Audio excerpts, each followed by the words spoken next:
Welcome back. Another week already. Another week of live streaming. Another week of live shows coming to you from KBS. Yes, in the heartland of the smart land. You know it.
Aye, we're back. Yes, indeed. Some breaking news, but nothing exciting. Never is. How y'all doing out there? I am looking windswept and hopefully interesting today. Lockdown here has been unleashed on the masses. Yes, you can all get a laugh at me going bald, as my son keeps on reminding me. I'm not going bald. I think I've got a cracking head of hair for somebody 44 years old, and the stress I'm under. The stress, oh goodness me. I should be bald by now. I don't know, it's something about getting old, right? Your hair goes thin on the top. And if you're a dude, come on guys, you'll appreciate this, right? I mean, what do your eyebrows know that we don't? And what I mean is, they obviously know there's something coming. I get rogue eyebrow hairs. How I got onto this, I don't know, but we'll go there. We'll keep going. I get hairs that grow on top of my ears. What does the top of my ear know that I have no idea is coming? It is winter truly coming, but yeah, it's not pretty. It's not a good spectator sport. Inside your nose, why does nostril hair? What's that all about? Is it like some protective mechanism, knowing that someday in the future there's going to be beasties trying to crawl up inside there, so it's trying to put some protect? I don't know, but I just wish I could go and get a haircut and probably put my hat on again. Now I'm feeling really self-conscious. You can't see any of my rogue hairs right now. Okay, and another thing, when you're a dude, when you start moving, you make noises. You just make them. I have no idea. Donnie's the same. See, it's not just me. And thankfully, Anne hasn't started sprouting any hairs off the top of her ears. That would be really disconcerting. It really would. Am I the type of guy that would tell her? Not immediately. No, not straight away. Now she's probably thinking, what on earth's name is he talking about now? Bernaise sauce. Yes, no wonder you're laughing. I don't know how we get here. And today, in opening up, we have got yet another monolith. Now, listen, I know what you're thinking. Oh, come on, Kev. There's only so much yardage you can get out of the monolith. I am loving the monolith. We pretty much know that it's nothing alien. I get that. However, in a year like we've been having this year, I think the monolith's something nice and cutesy and warm and cozy that we can just come together over, have a quick chat about. But then I'm also going to add into the mix, if you were an alien and you wanted to leave a calling card, what other things might be out there around the world that make you go, more than a triangular prism monolith appearing in Utah to begin with? Then we had one in Romania, which looks totally different from all the rest. We had the California one. We had the grifters coming out yesterday saying that they're responsible, and for 45 grand, yes, a cheeky 45 grand, you too can have a monolith. But now one has appeared on the beaches of England. We will fight them on the beaches, as Winston Churchill said. I don't think he ever thought he was going to be referring to a monolith. So I get it, folks. I get it's not the most important story in the world right now, but that's the reason why I keep going back to it.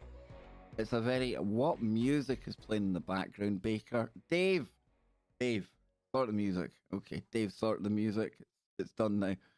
So yes, I'm enjoying talking about that. And today's show... Well, I'll tell you what happened when I woke up today, right? I thought, no guest today, no guest tomorrow. And we've been doing some pretty banging shows lately. Last night with Charlie Robinson, oh my word, off the charts good, right? About 300 people tuning in live at one point to watch that. 2,000 plus people throughout the course of the stream watched it. Charlie, I love him to bits.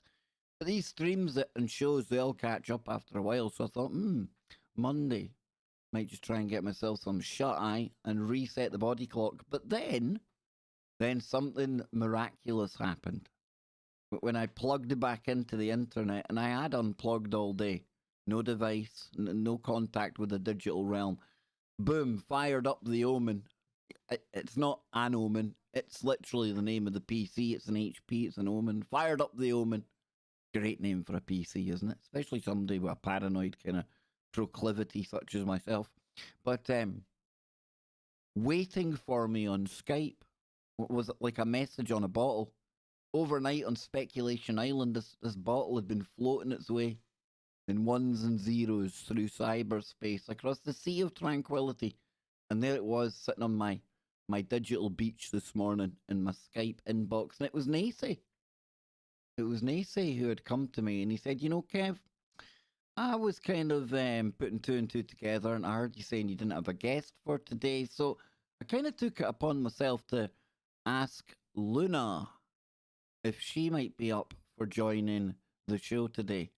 So today we are going to be reconnecting with our elders. We're going to be putting back together the northern and southern hemispheres from the point of view, the perspective, the knowledge of the first peoples of this world. It's going to be a cracker, totally unprepared for it, but these are the shows that usually they turn out to be the best. So Luna and Nacy will be joining me on the show today. Donnie's in the chat room, and I know Donnie hasn't been keeping well lately, but Donnie, there's always an open invitation when Luna comes to town. So we may have Donnie as well. I'm not sure, but that's going to be coming up right after our little impromptu get together today. Reconnecting the originals. Do you like that? I like that. I think that's a cool title. The Anishinaabe meets the Aboriginal people of Australia as we reconnect the knowledge of the North and South hemispheres. Yes, indeed. What's the story with these monoliths, says Gigi. Nothing as exciting as we'd once hoped when the story had first hit the news, when it was talking about the one in Utah. I had to remember there. I had to quickly remember what one it was. But the Utah one, it was the Bureau of Land Management. They'd flown over the area. And we'll pull up the Utah one here before we show you the latest one. Utah monolith. There we go. So there's the Utah one. And it was like way down inside a canyon, like crazy out the way place. Like way off the beaten trail, highways about an hour away. Just middle of nowhere type stuff, okay? And then we had the Romanian monolith. Now, as you can see here, it's definitely different in my opinion. It's got a different finish to it, but a monolith all the same, and it added to the hype and the growing virality around this story. And it's a non-story in the end of the day. And that's why I really want people to understand that I appreciate that it's very distracting from some of the more important stuff going on out there. And that's exactly why I keep going back to it. Because I'm quite happy to be distracted from all of that stuff right now. And there's plenty of time to talk about all of that stuff. But it'll still be waiting for us. So we had this one. The Romanian one. And then, the third monolith. The third monolith appeared in California. So, There's the one in California. Very, very similar, right down to the rivets that you can see on the side of this, and the one in Utah. Again, the one over in Romania, it appears to be different. There's just something different about it. All right. You can see the kind of decoration on it there. Totally different from what we were looking at there. Right. But now we have a fourth. And then there were four. Yes, the Isle of Wight monolith. Man, the magical structure appears on a beach. Now, yesterday, when we were doing the members only stream, I covered a story that alleged to show the origin of the monoliths. Now, that story here is going to get into it, so don't worry. I'll catch you up if you didn't hear about that. But let's just take a read at what this is saying here, and looks very, very, very similar to the ones we've been looking at, right? Like, as in very similar. Not the Romanian one. That's something completely different. Don't know the story of that one, in my opinion, anyway. I can't fill you in more on that one. But, if it's these ones, I've got you covered. A monolith has mysteriously appeared in Britain just days after similar ones were spotted in the US and Romania. Now, the unusual mirrored structure was discovered on the Isle of Wight, an island off the south coast of England.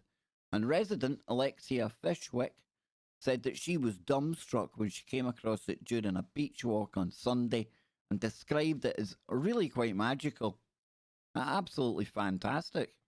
A monolith found in Utah last month created wild speculation on social media, and apparent copycats. Now, I would imagine, even at 45 grand, because that's what this art company are charging you for one of these things, we know it's inevitable that in the coming days and weeks, we're going to be back here, be boring the pants off you again with the fifth, the sixth, the umpteenth monolith.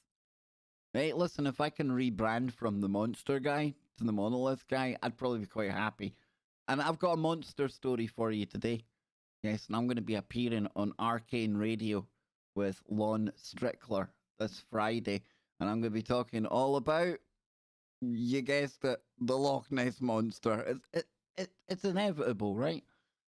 So, anywho, I don't know where I've picked that one up from. I apologise, but it works. Anywho, the metal edifice in Utah, oh, I like that. Edifices appearing around the world. In Utah was found planted in the ground before it disappeared. Shock, just days later. And that wasn't Spooky Andy that done that. It was that other Andy. I can't remember what they called him. Was it Annoying Andy? Pesky Andy? Something like that. But not to be mistaken with our Wookie Andy and Spooky Andy that you get in the chat room. Yeah. Dick Richards, big hello to you as well. Brilliant name. Brilliant name. Fantastic. Anyway, I had to banhammer somebody earlier on. They weren't even a good troll. I couldn't even leave them. They just annoyed me to the point where I couldn't leave them around for you to play with. I know Polly likes to play with trolls like a cat with a ball of wool, you know, just toying around with it. I know, but hey-oh. Anywho, Dave distracting me in here. It's a riot. Ms. Fishwick, oh dear. Two other shining metal towers later appeared in Romania and Southern California. It's a bit of a stretch to call them metal towers. I think the edifice definitely fits. It suffice to call it an edifice. Anywho, Ms. Fishwick said, I don't know why that triggers me all the time, the Ms. I'd read about that one in Utah and then Romania, so I knew the significance. Tell me the significance. Give me the super significant sauce. Many people took no notice of it. Now, she said that people first thought she had photoshopped the image when she put them online. And that's what I had been expecting. I mean, crikey, I've got a monolith on here. There he is. It's not hard. Anyone can get the monolith. But I expected to see them like monolith bombing photos everywhere. Like politicians making a speech and coming out the ground would be the monolith. Things like that. That's what I was expecting. In fact, I'm quite disappointed. in the Photoshop shenanigans that haven't taken place with that. I'll need to start it. So it says Lee Peckham, a lawyer living on the island, said, I saw it and wondered what it was and thought it was rather strange thing to see on the beach. I wonder who put it there and why. Very English, isn't it? A very strange object that I've come across on my morning stroll today. I wonder which gentleman left it here on the beach. I don't know, just they probably had a cup of tea and a little scone and cucumber sandwiches and sat and looked at it and, yep, jolly good show, old boy. Lee Peckham, we've done him. DJ Rob the Bank. Oh, wow. Good name, son. Good name. I would imagine you probably changed that. I don't think you were called. Maybe you were christened Rob the Bank. I don't know. Maybe your parents were had a cracking sense of humour. No idea. Another island resident was also among those who took a stroll to see the site for themselves. He mused, I'm not sure if it's aliens, a Coldplay PR stunt, or a local mirror dealer drumming up trade, but it's got us all down to the beach anyway. So the National Trust, who own the site, said it had no immediate plans to remove the monolith. You should get people to guard the monolith. Why do I say that? Because if we come down here, it says an anonymous collective called The Most Famous Artist has taken credit for the monolith in Utah and California. And where is he? In fact, I don't have the picture of him. We'll see him in a minute. Got a cracking name. It posted an image of the Utah monolith on Instagram with a $45,000 price tag. That's 34 large in the UK. You know, in times of austerity, metal becomes very, very precious indeed. You know, if you park a car too long in the wrong part of Glasgow, people are going to start stripping it down for, like, the metal. Monolith worth for 34 grand?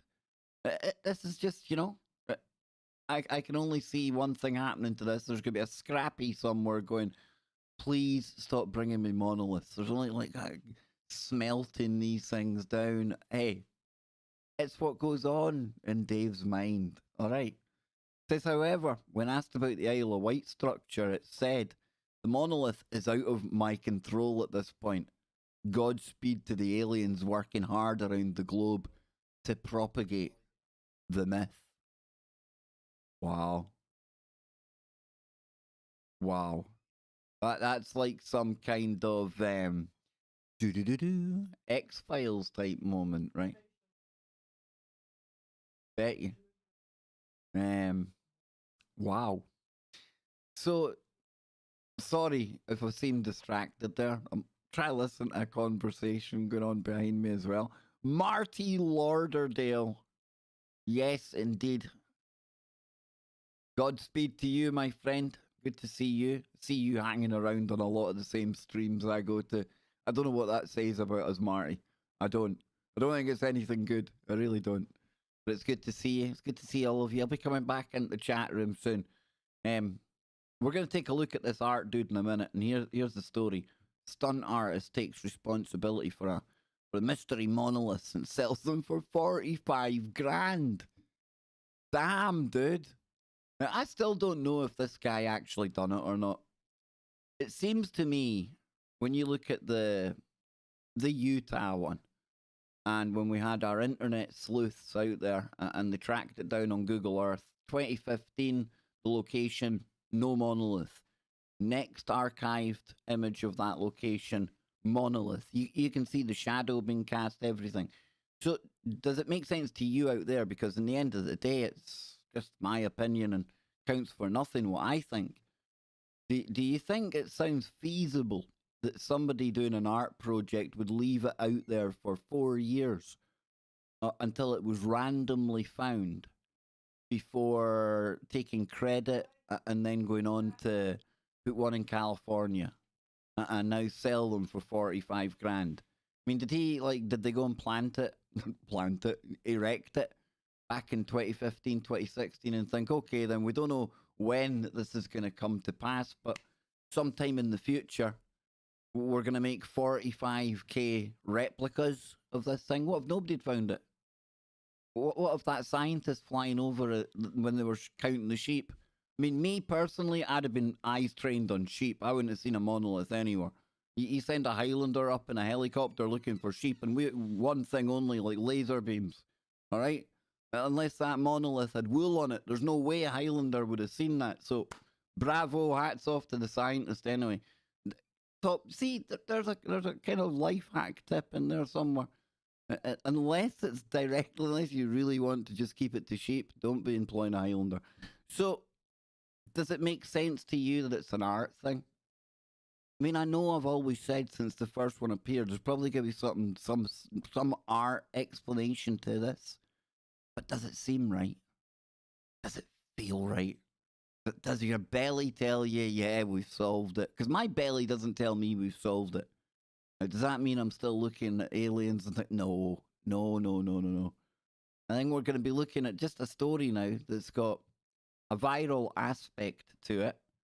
People know that people like me are going to come along and talk about it and keep on propagating the information. And it's a story that probably won't go away now for quite a while. And even if it does go away, it'll be like the mystery, the strange clowns, right? They pop up every now and again from time to time. Then we get a spate of clowns, this town here, this country over there. But then they go away again and the clowns come back again. This is going to be exactly the same. Exactly the same. Because it's going to bring with it a degree of internet clout. You'll be able to harvest some likes and some shares. And you get it if you get a photograph. If you're the one that photographs the next monolith. Or we really are being set up for a pretty pathetic alien invasion. I say pretty pathetic because there are other things out there. If this was aliens, I mean, you would want something a bit more profound, right? A bit more, whoa. And probably not tucked away in a corner of the Utah desert that only sheep counters can find. And I was thinking about it today because there are other things out there that really, they've caused me to pause and go, whoa, WTF, whenever I've first come across them. And we're going to take a look at a couple of those things here today.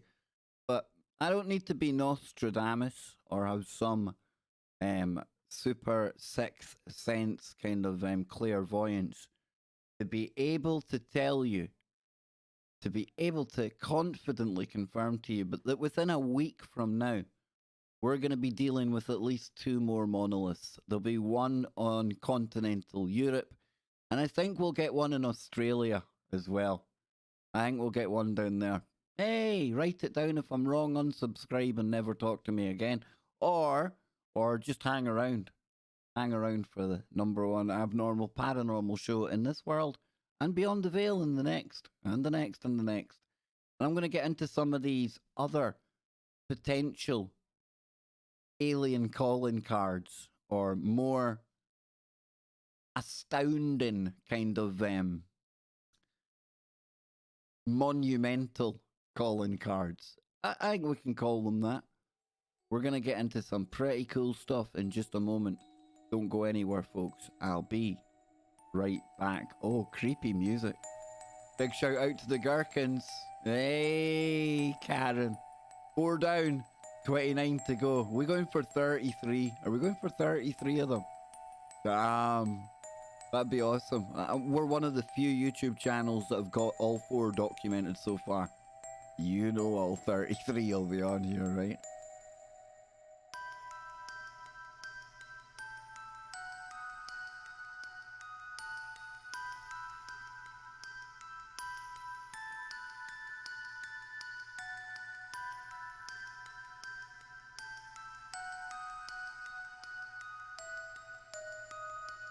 Spooky Andy just giving out the orders. I'll check my PM since it's you, Spooky. Since it's you. Wait, we get some good tunes on. Do I have good tunes? That's a question. Damn, dude. I'll do, yes. Have at it.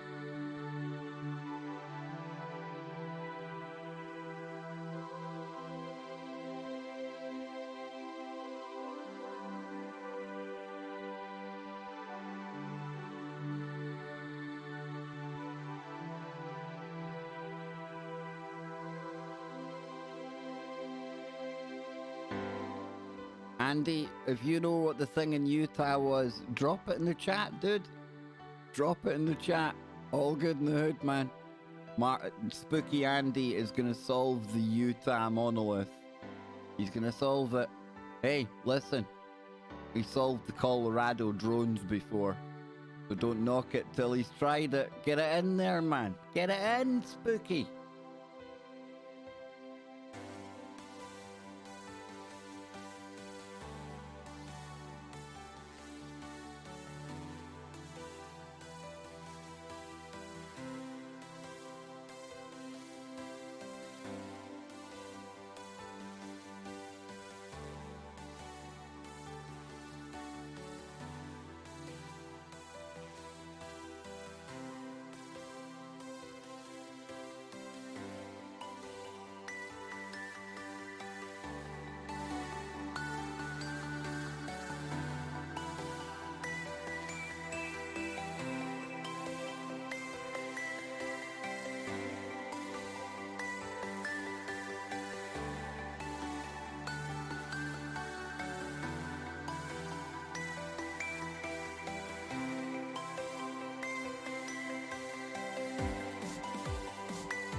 Great Hodgie is in the chat room. Hodgie.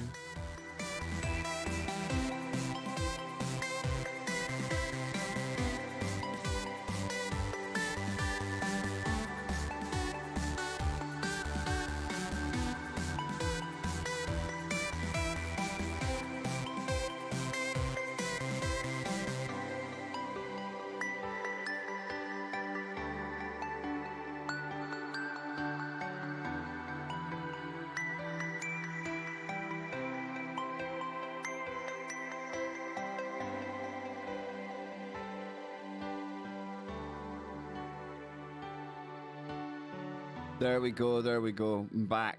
Got my coffee here. Bit of PPP there. And I think Andy does know.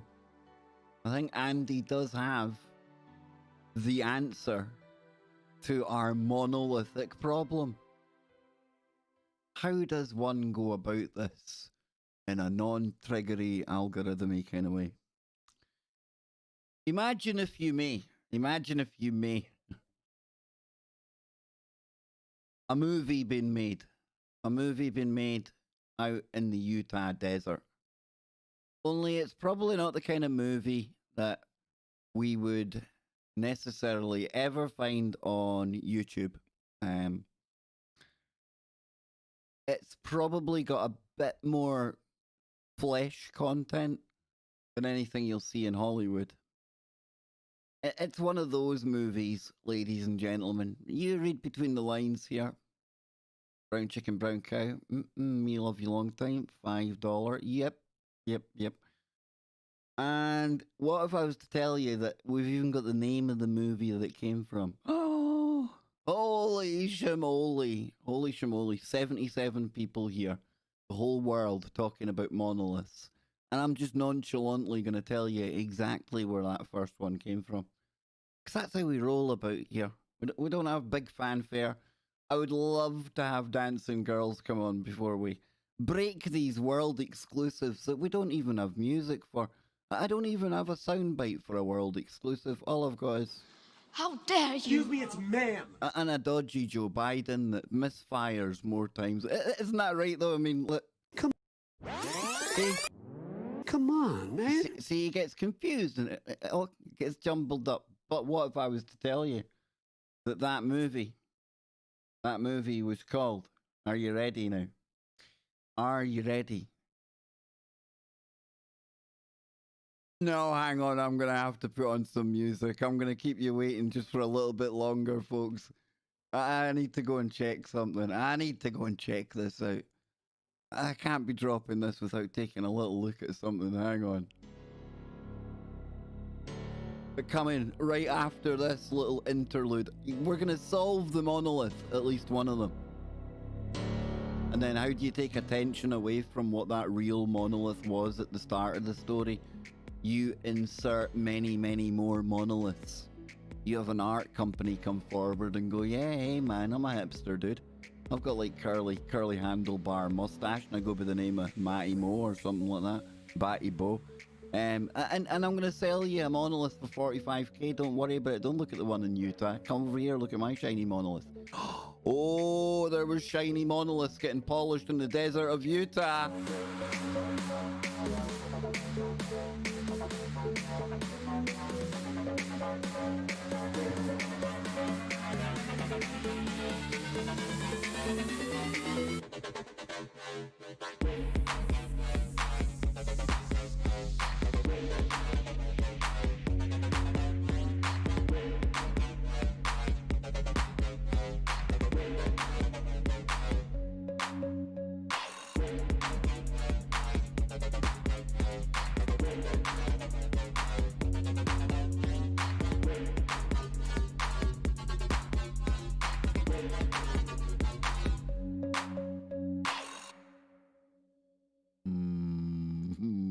Give me a little bit more time, folks. A little bit more time.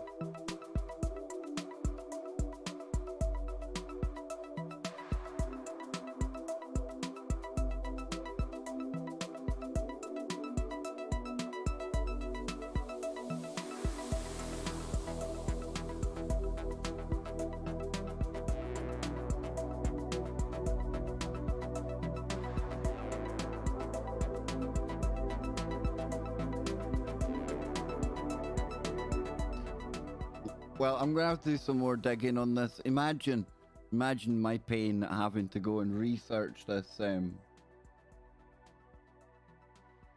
When I go and research this further.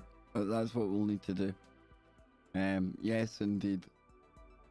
2 secs, folks. 2 secs.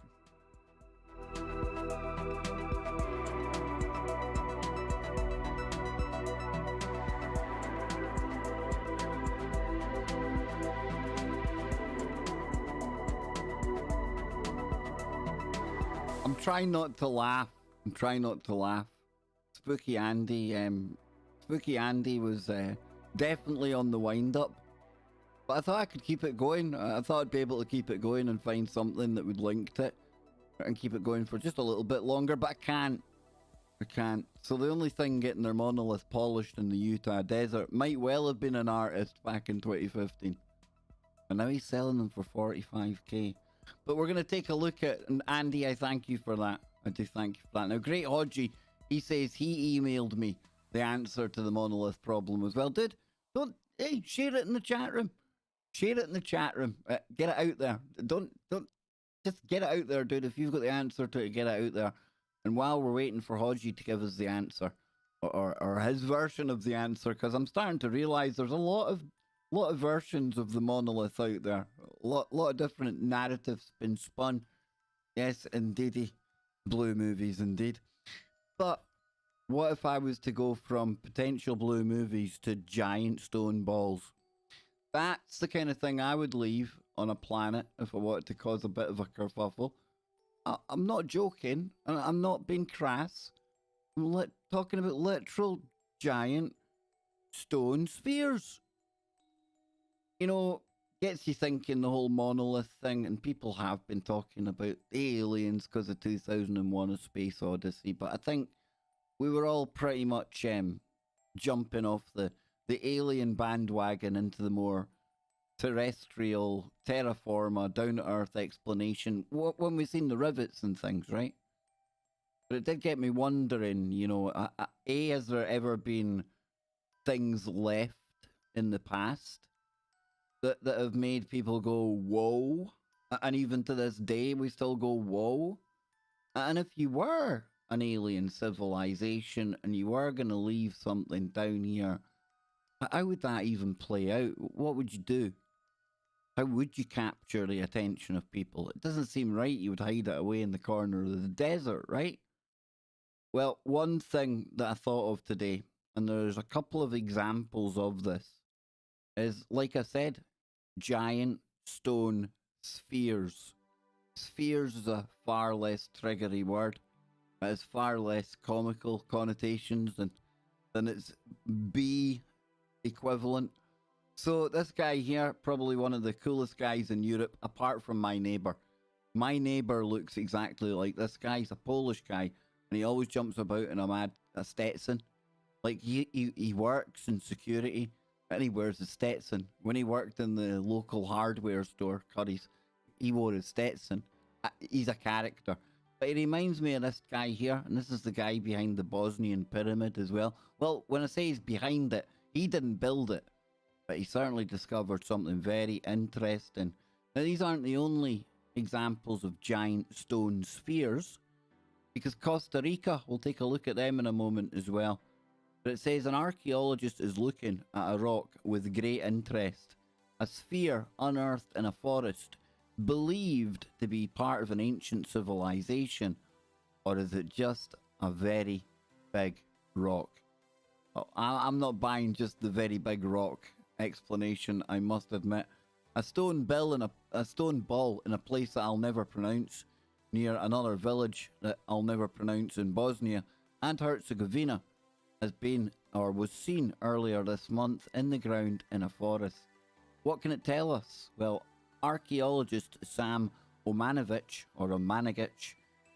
who called his Bosnian stone ball the most massive in Europe, has some interesting answers. You see how childish I am? I almost laughed there.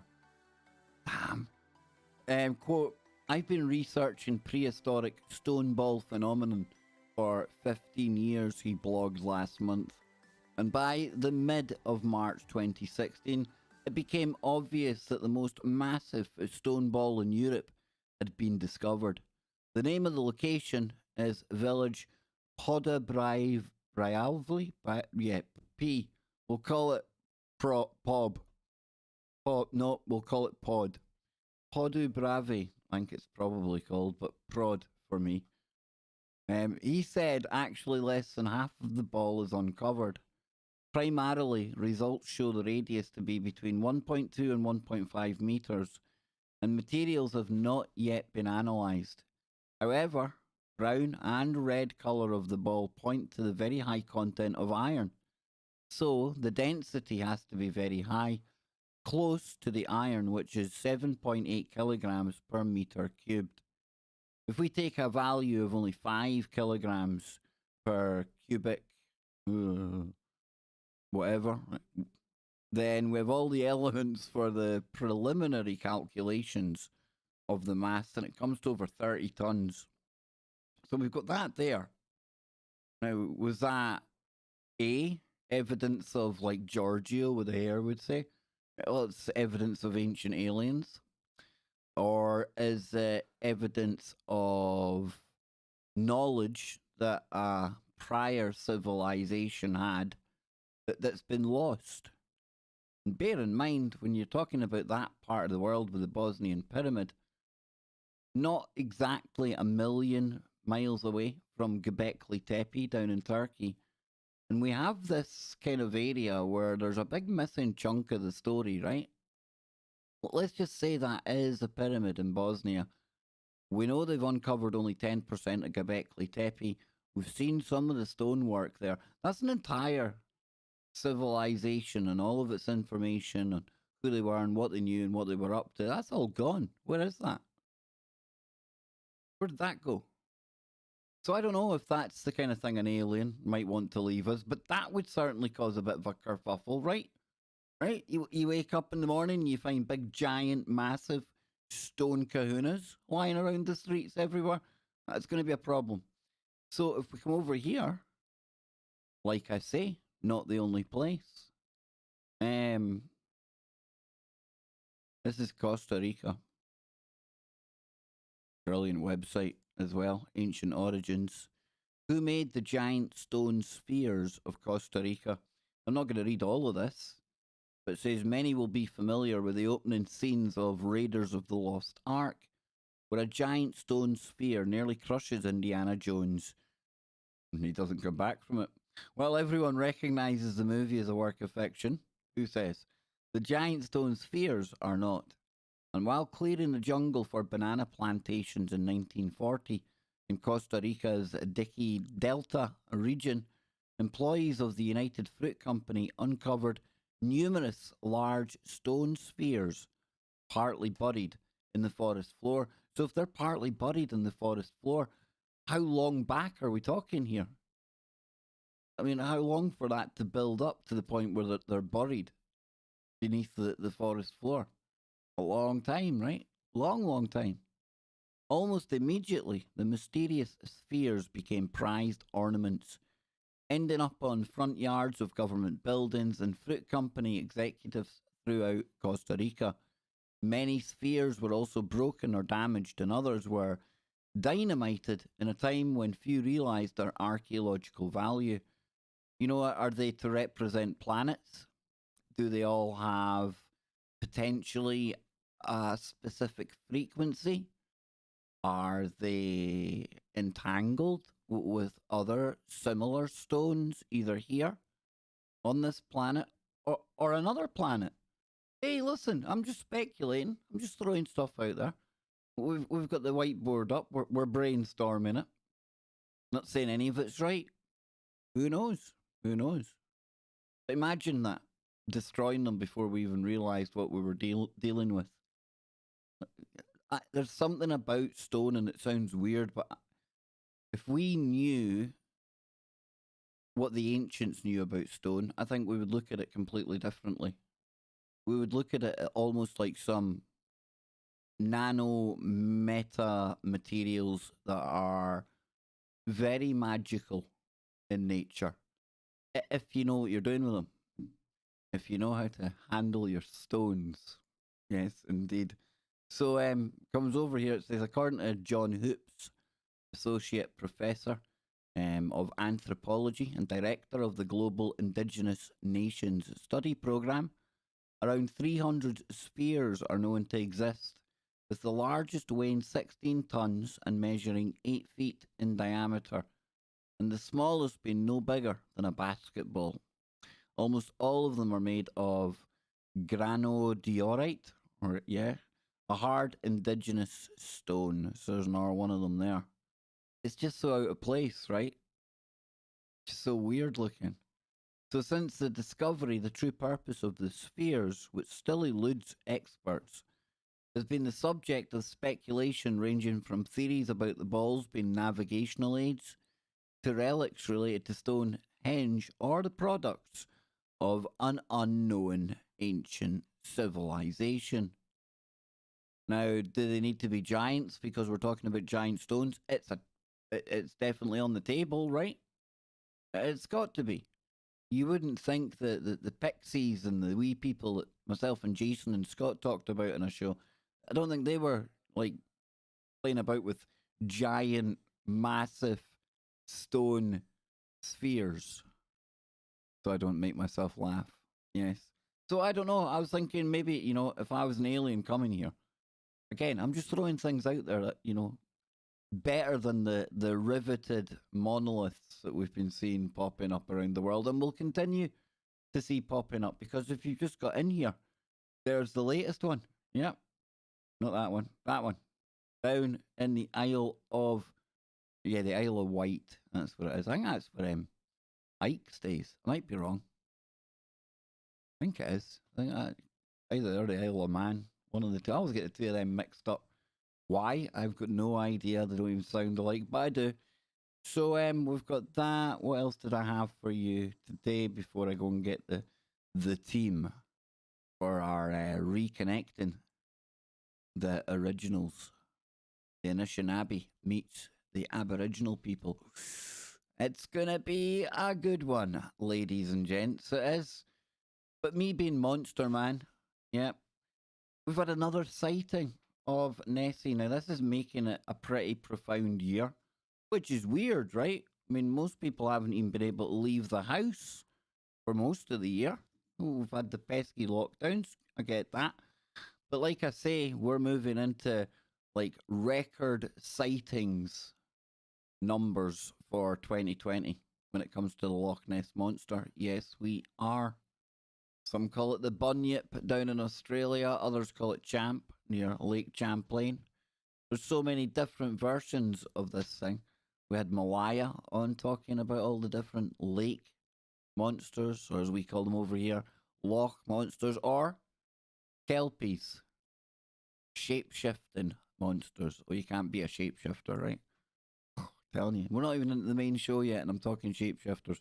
Vintage year for the Loch Ness Monster sighting, and this sighting's another good one. Why is it a good one? Because there's absolutely no evidence to back it up. It's just a guy armed with a story, and I like guys armed with stories. Because the Loch Ness Monster has popped her I'm not liking this. Now, as a man that's very inclusive and very concerned about how people's gender and identity is viewed and approached and handled, I do find it quite offensive that Nessie has been, it's kind of been decided that it's a she. Excuse me, it's ma'am. Maybe it is a ma'am. Maybe it is a ma'am, but I just think in this day and age we should at least leave it open for Nessie to tell us what it identifies as. So, Nessie was seen near Uckert Castle by Karen Scott and her partner when visiting from Aberdeen on November the 24th. Now, that's like going from the frying pan into the fire. Aberdeen is like one of the coldest places in Scotland. It's on the North Sea. It's got a permanent wind coming in.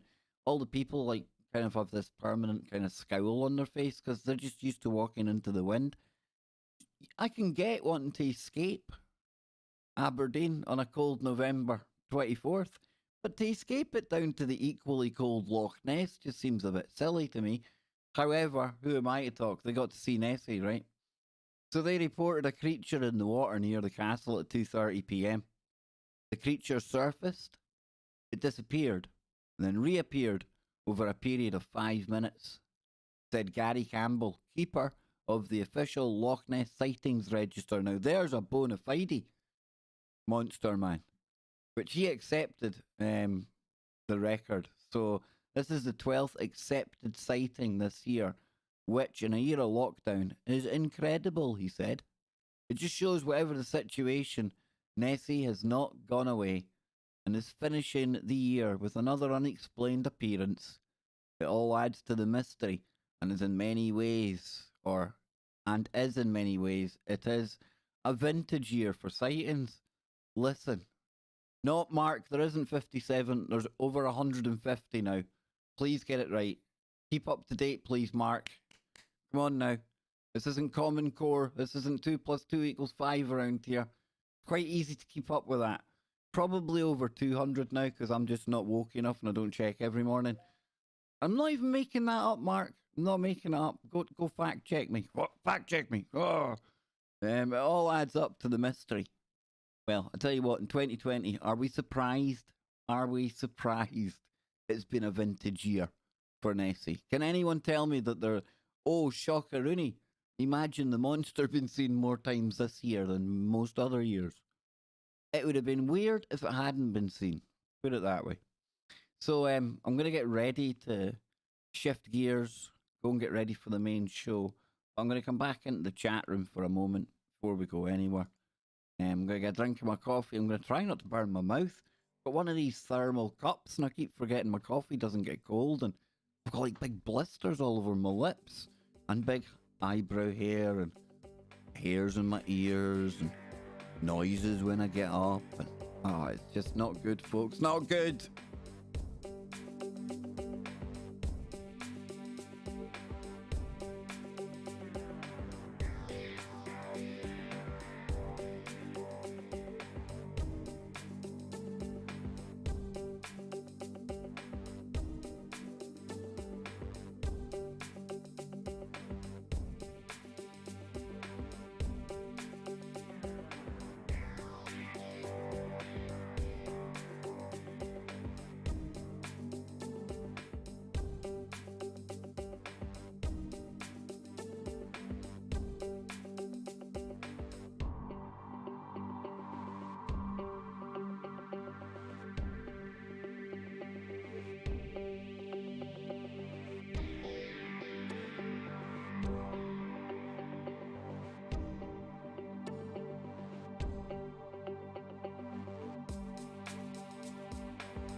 Podgy solved it. Podgy solved it. There it is. Yep. Does rather look like one of those things you talk to when you go to your favourite fast food place, doesn't it? It does rather. It does. Maybe your delivery comes from like that crack in the rock. Maybe there's like a full restaurant behind there in like some interdimensional pocket. I don't know. Weird music though, right? What else is happening out there? Coffee. Oh, I tell you, my coffee's lovely, but yeah, I've been like giving myself blisters to peel a big bit of skin off my top lip yesterday. Not good. And that means now even when it's not all that hot, it still feels boiling. You feel me? You get me? I'm one of these masochists, I like burning myself and stuff like that. I don't care how many genders you think there are. I ain't like that, right? But we're going to be heading on over real soon, and I'll be reconnecting with the past, and I'll be putting together the hemispheres. It's another crazy day on the Kev Baker show, right? But now we've got the Anishinaabe. That's represented by Nacy, Kevin, coming to us from North America.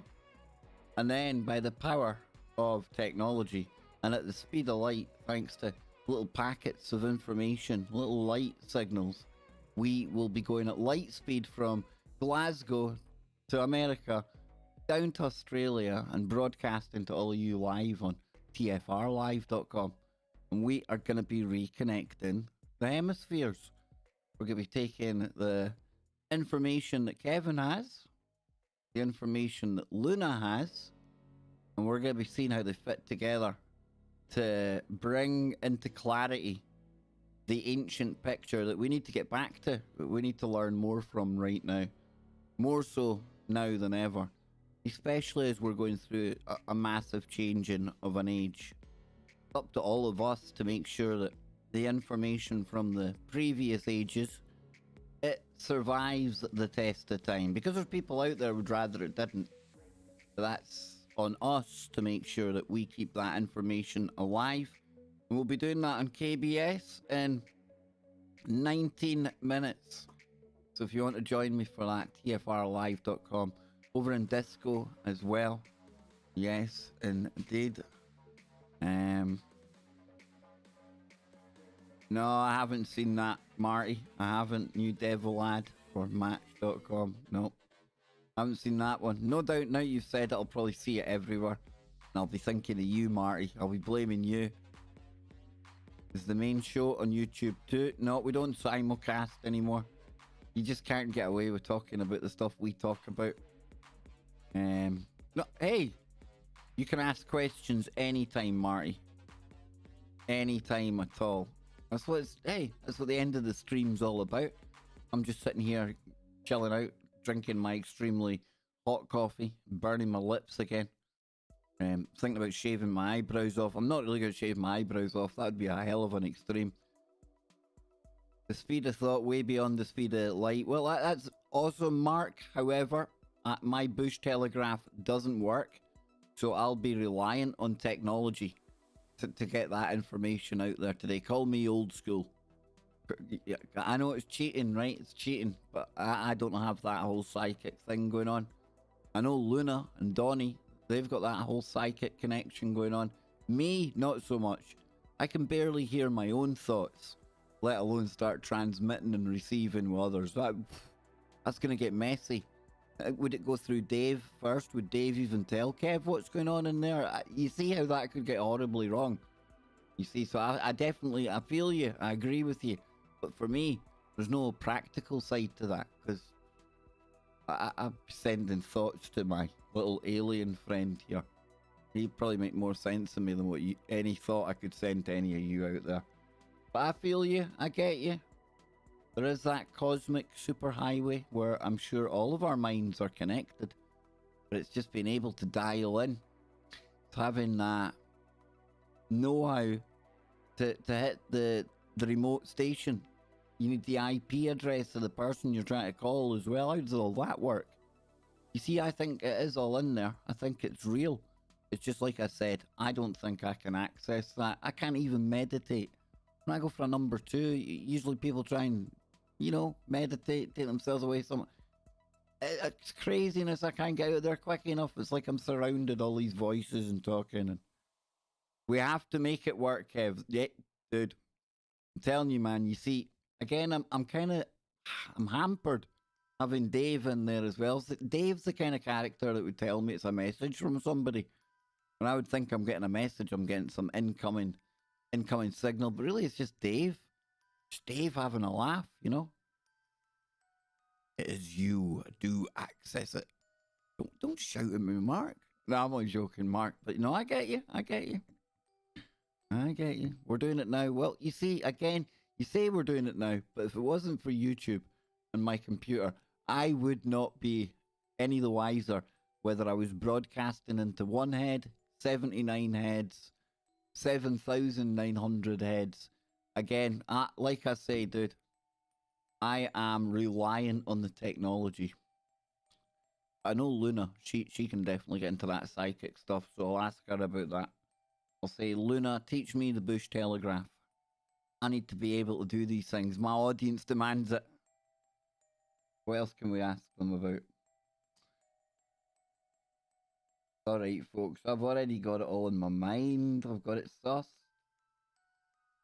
I put my feet up and let Kevin and Luna talk. No, I'm not. I'm only joking. It's going to be a really good show that I'm looking forward to. It's been unplanned. It's impromptu. But everything at the right time for the right reason, right? So this is meant to happen tonight. And whatever's about to happen in 15 minutes' time, it would be awesome. It would be spectacular. It would be amazing if you could join me, Nacy, and Luna over on tfrlive.com for KBS Live. I'll be coming to you in 14 minutes roundabout now. So I'm going to head on out of here. I'm going to wish you all a very good day. Almost bished you a good day there. I bish you a Merry Christmas. But we almost didn't solve the monolith twice. Spooky Andy got close though. We also looked at a little bit of other weird structures, stones, things that have been left on this planet, maybe by aliens, maybe by lost civilizations.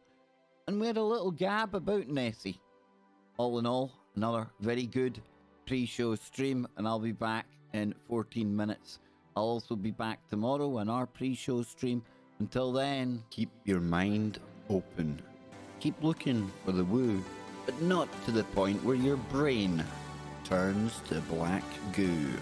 Ah, Steve, you've just made my day. Listening to the Kev Baker Show makes me feel normal. See?